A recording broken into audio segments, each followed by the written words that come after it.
Ladies and gentlemen, welcome to the senior semi-final nationals at the debate circle. I'll be your host, Waya Jeffrey, and the motion under the spotlight reads, the Kenyan government should use subsidies to make insurance more affordable for low-income individuals and households. Proposing this motion, we have Nova Pioneer Tatu Boys, and opposing this motion, we have Alliance High School. All the best to the two teams.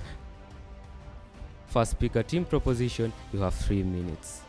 Good evening, judges, audience. My name is Victor Ocholi, and I'm here to strongly propose a motion that states that the Kenyan government should use subsidies to make insurance more affordable for low-income individuals and households. First off, I'll start with my definitions. What are subsidies? Subsidies are the sum of money granted by the state or a public body to help an individual or a business keep the price to be able to for a government or an industry or a body to be able to meet the prices of different products in the market. These are some granted by the government to these people, these consumers, to make them be able to meet the requirements and be able to afford these products and afford to be able to pay for these products. What is insurance? Insurance is a policy in which a policy holder, which is the insured, receives a financial protection or reimbursement against losses or in an insurance company. So what do we understand by this debate? What is the burden of our side? We're saying that in this world, in this day and age, we should be able to put subsidies into our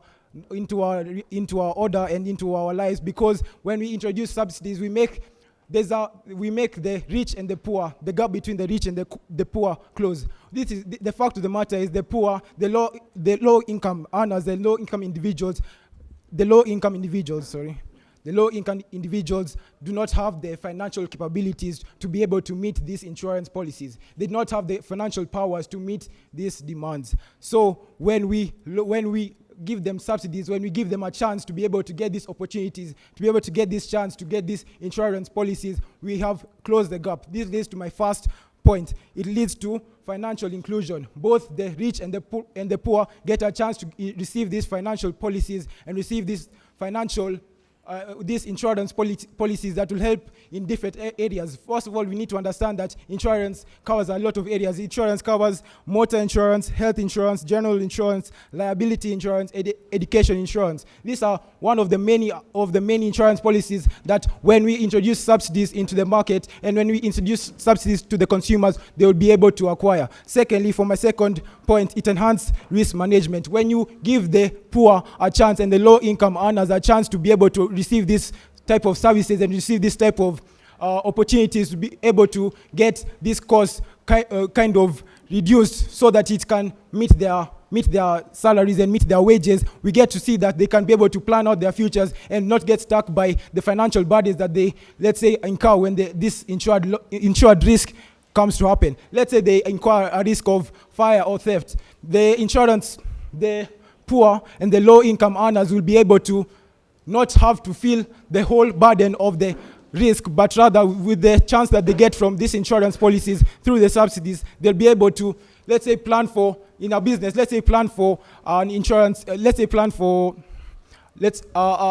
extension or expansion of their business, and also they can be able to not have the risk and not have the fear of their whole business coming to a crash because they do not have the financial and insurance policies to cover these demands. And secondly, for why we say that this insurance policies and this introduction of subsidies is a very influential and very key factor in our lives, is because we as the side proposition say that there's supposed to be equality in all areas. We cannot live in a world that people are discredited because of their financial burden, because of their financial weight. This subsidies provides an opportunity for both the rich and the poor to become on an equal playing field and be able to receive the same services and receive the same type of products and goods at the same rate. Thank you very much.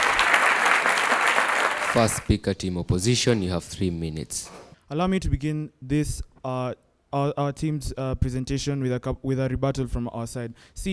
But before I go to a rebuttal, I'd like to make one definition pretty clear that their first proposer forgot to mention. What exactly do we mean by low-income individuals? These are individuals and households. These are individuals who earn less than $1 per day. These are the kind of people that we're trying to protect. As they say, if you really are a moral society, then you're trying to secure the best interest of everyone involved. So they came and told us that insurance covers a wide range, including motor insurance. But here's a question I pose it to you. What car? Because let's remember, these are people who earn less than $1 per day. So what exactly are you trying to insure? What car? What business? These are people who are struggling. They have children. They have a lot of responsibilities, but because of financial strains, are not able to meet all of them. With that said, allow me to move on to our first point, which is the tough economic times.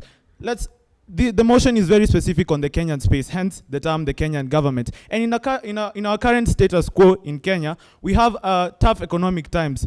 Therefore, any institutions, businesses, insurance companies involved will obviously be inclined to taking procedures that will ensure maximum profit. Therefore, if we come in and allow the government to offer subsidies which reduce the cost of the products that these insurance companies are offering, what are we doing? The insurance companies are left with either of two options. One, it's either to compromise on the quality of the insurance that they provide, which means they might instigate laws or breaches in their terms, which might leave the insured more vulnerable than they already were when they lacked that insurance in the first place. Now, on to our second point, which is a moral hazard. Now, paradoxically, what will we do if we do choose to subsidize these access to insurance and making it more affordable? Well, we have a moral hazard in our hands where people will expose themselves to more risk because they have assurance of insurance.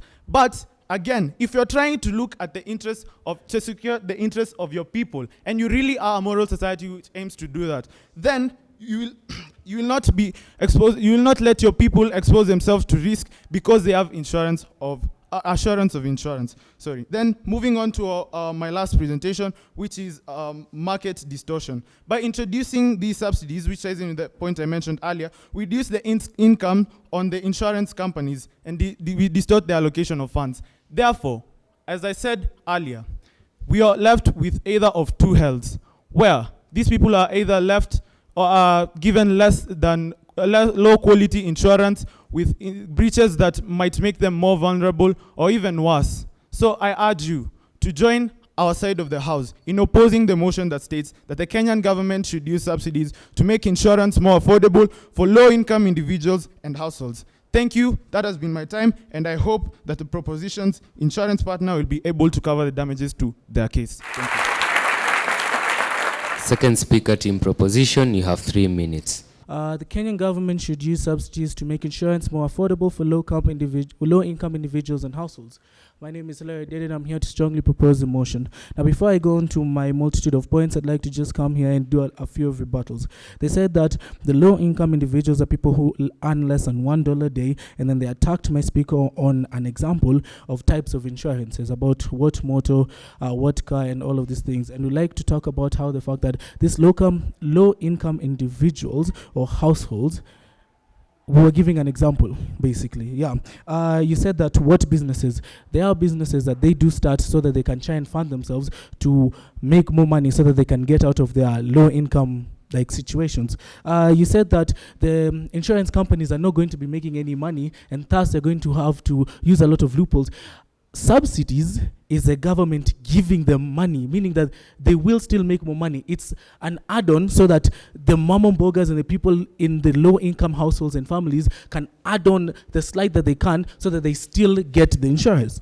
You said that it's a moral hazard, but this is to help. It's a moral hazard from your point of view because this is to help people who have fallen on tough times that they could not help, that they could not come about. Now, we go on to some of the reasons why the government should use it. One, it allows for life insurance and assurance and life continuity, right? At this point, if I have 3 children and I'm from a low-income family and a low-income household and I get insurance, which I could not previously get because I did not have enough money, but now the government is putting on subsidies upon it, I can now, if something happens to me, let's say something medical, I get into an accident, my children can still go on, my children can still move on, which leads to less of a dependency in the country, which means the country can flourish, because one of the reasons why the country does not flourish is over dependency, right?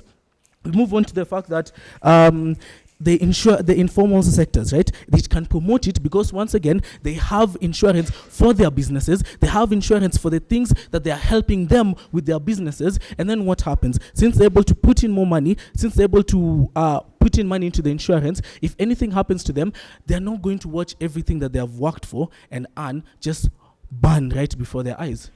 If we look at some factors such as in Kibera, right? A few years ago there was a fire near Olympic.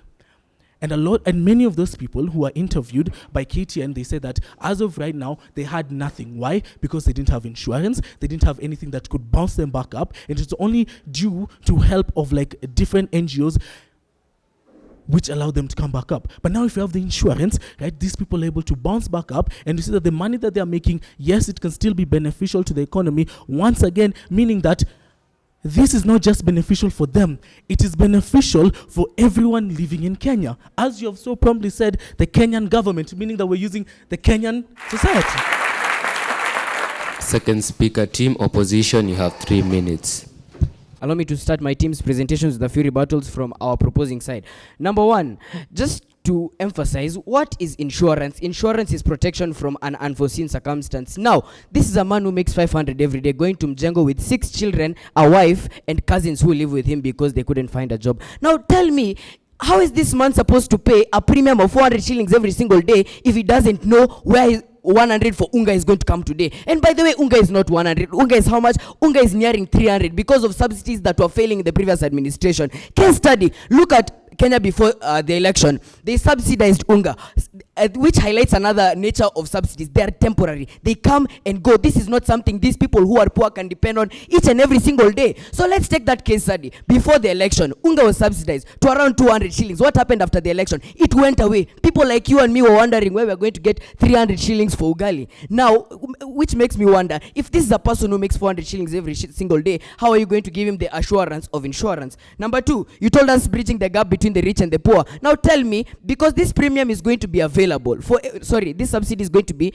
available for all insurance companies. Now tell me, if I make 60,000 shillings each and every single month, and then you're telling me to pay a subsidized premium of 400 shillings, and somebody else is earning 400 shillings, 1,000 shillings a month, for example, and you're telling him to pay the same premium. Now tell me, isn't the rich person just keeping more money in his pocket? Isn't he just benefiting from the premium that was supposed to affect people who are going to, low income earners who are supposed to be targeted by this subsidy? Now another thing, you might come here and tell me, oh Amon, what about if we specifically go to these poor people? Tell me, explain this process, how you're going to go identify these poor people and then give them this subsidy. Another issue in their case is that if you avail this subsidy to them, what are the chances they'll take them? Because you're telling someone to give you money because of a problem that has not yet happened. Yet they have a problem of school fees. They have a problem of water. They have a problem of electricity. So tell me, how are you going to insure them of something that has not yet happened, yet they're supposed to face issues that they are being cumbered with today? And that brings me to my first point of budget constraints. Tell me, a government that is making so little today, and we are inching the point where we cannot even borrow money because we are approaching the debt ceiling. Tell me, how is the government supposed to find funds to subsidize insurance, yet it cannot even manage the most basic of its obligations? Because another interesting thing about the Kenyan government, because both houses have agreed that the context is here in Kenya. Now, something we know about our government is that when pressure is applied here, they'll take it there. Because if they are going to release the pressure that is there in the insurance sector, which we are not too sure these people are going to benefit from in the first place, now another sector is going to be penalized for the same. Because my question is, why should you subsidize the loss of a cow? Let's take an example of a family that only has one 8,000 shilling cow, and you're telling them to pay a premium of 500 shillings every month just in case this cow is lost. Now, tell me, how are they supposed to trust you with this one? Yet, at the end of the day, they don't know if this cow is going to be there if this cow is going to be afflicted in the first place. Now, in a government which cannot afford these subsidies to begin with, people whom we don't even know if they'll take this premium in the first place. Why should the government take this added cost? And then at the end of the day, remember, it is you, judge and judge, who are going to have to suffer because of taxes, because they're going to have to reallocate the burden of these subsidies. So what does this house present? Just to close, we present promoting financial literacy among Kenyans so that people can know how to better spend their money, as opposed to giving them a new avenue of spending them, which we are not too sure will come back to them again. That has been Alliance High School. Here.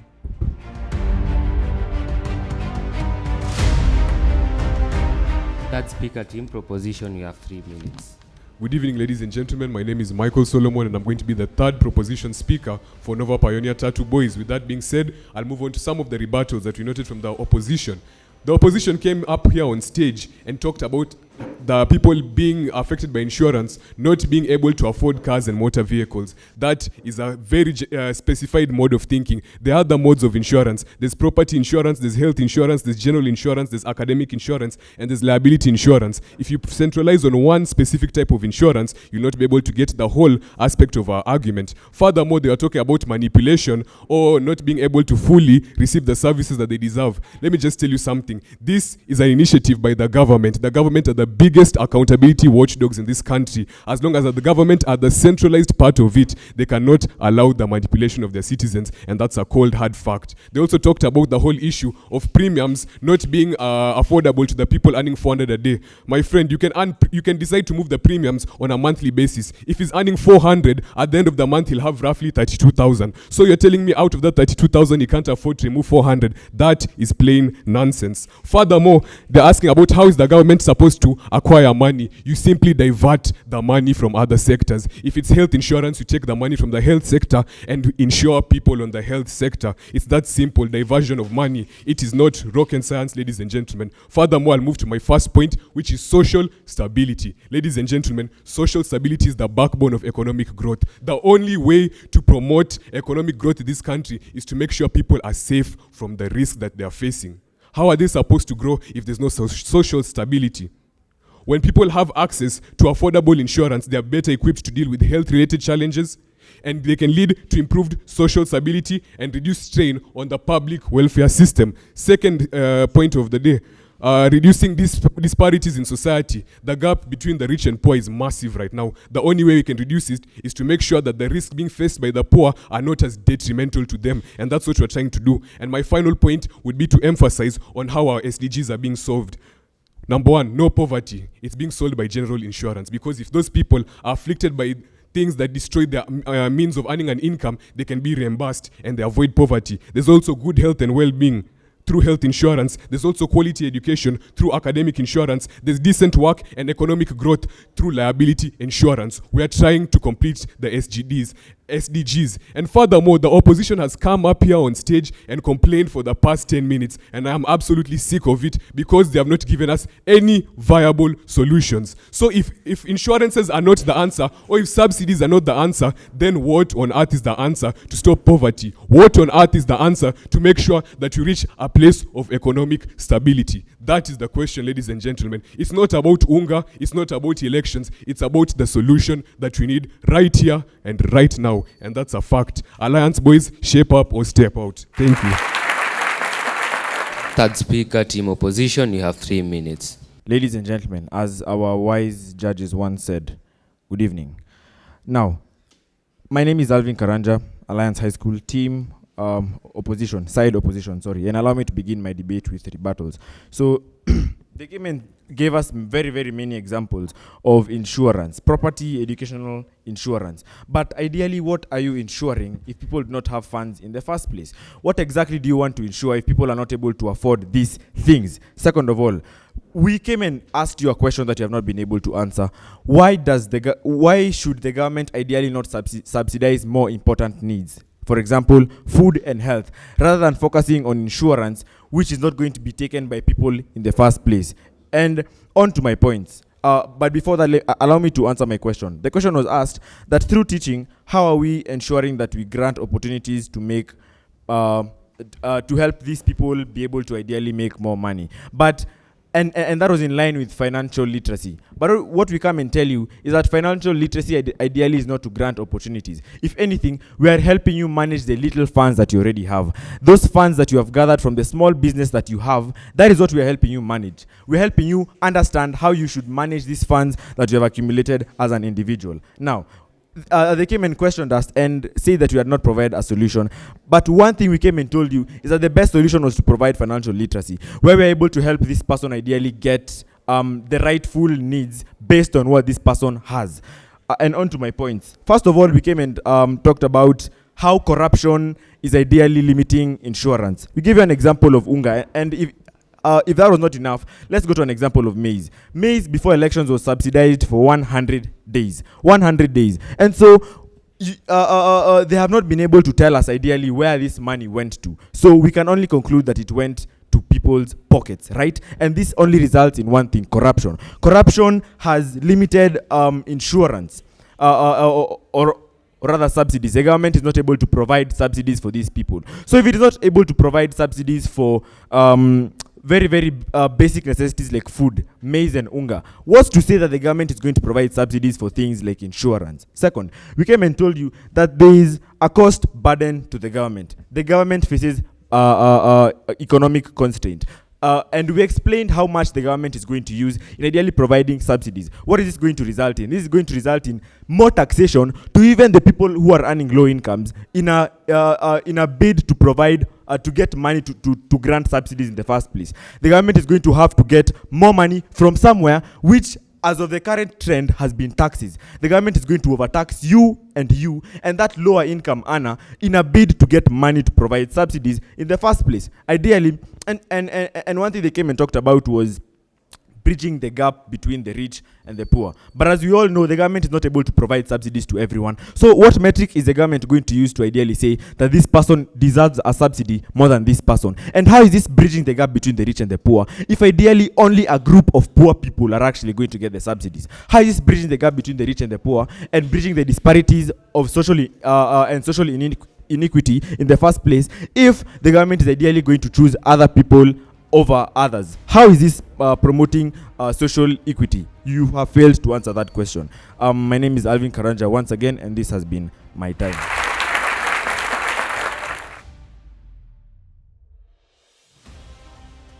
He came here, and the reason why I believe that we should win is he came here and said that the people do not have funds. Exactly. That's why we're providing subsidies for them to get funds so that they can actually secure themselves against risks. They've come here and said that food and health and all of these other things are some that they should be looking at other things that are more important. Guess what? Food, health, education, and all of these other things are some of the most important things. And guess what? They are under risks that you can't cover. So they are technically agreeing with us. They have talked about sources of government revenue, and we can just say tax is not the only way of government revenue. Like, there are multiple others, and such as like fines, selling land, and things like that. And they've also come here and talked about how all of these things, about how corruption and stuff, and how it's a limiting factor.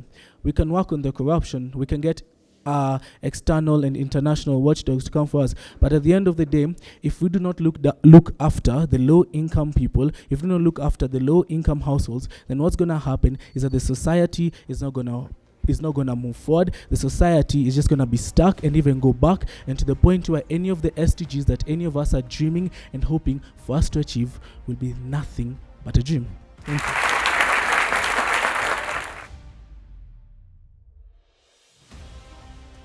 Why should we win? Budget constraints. Why is this so? Because the government cannot afford to give subsidies for something to curb a problem that has not even happened in the first place, which highlights an issue and a crevice in their case. Their entire case is a big if. Because if I pay a subsidy for my 8,000 shilling cow each and every single month, if the government is supposed to provide the most basic of needs to its people, it's supposed to target them directly. Number one, they tell us international watchdogs. Where were these watchdogs last year? Where were they when we were suffering and crying about the price of unga to a new administration that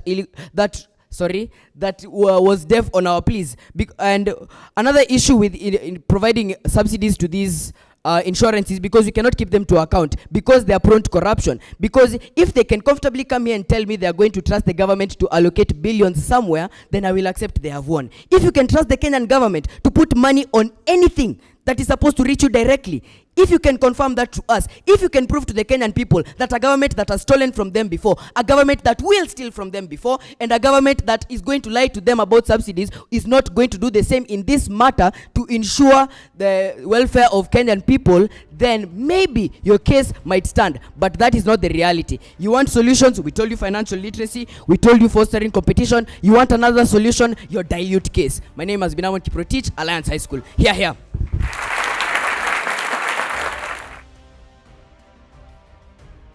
Nova Pioneer, you are able to explain the facts that we'll see some gaps being bridged to try and equalize these societal gaps by access to these insurance policies. Also brought in a very interesting angle of the different types of insurance, not just a specific, not just health. So that was a good thing to just broaden it up so that we can be able to see a wide angle to it. Then you went on to, and this was Michael, at the end of your debate, you're able to show the effects of this social uplifting, that what will happen once these low-income individuals are able to uptake these insurance products. Victor, you started well. You had your arguments. Of course, I needed more energy from the three of you, actually, because I've seen you before. Hillary, the same. You needed some more energy in your argument, but you are very coherent. You brought in a very good point on the security of assets for low-income individuals. Then, Michael, you really did well. In terms of points, you gave a lot of points for your team, and that earned you a lot of points for your team.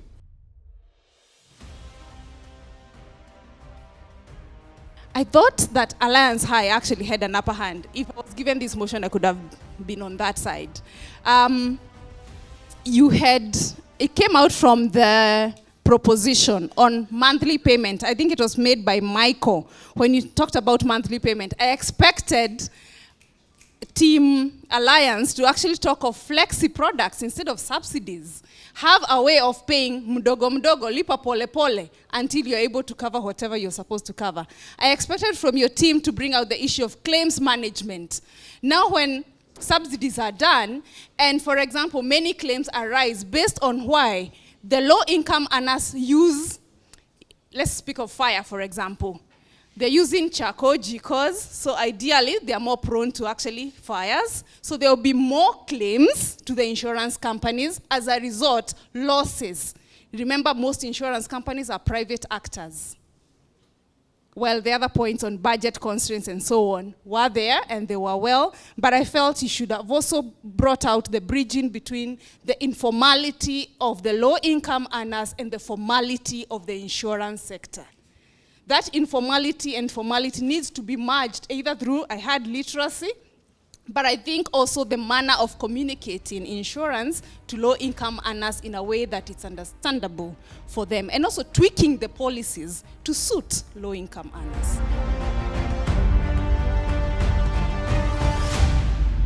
And the results are out.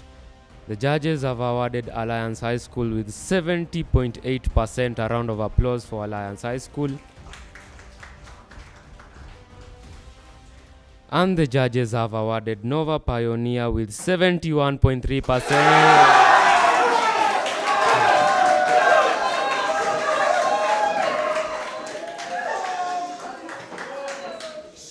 Therefore, making Nova Pioneer the winners of this debate. Remember, to get more of our content, follow us on all our social media platforms at The Debate Circle, on Instagram, Twitter, Facebook, TikTok, and on Threads. For now, it's goodbye from us.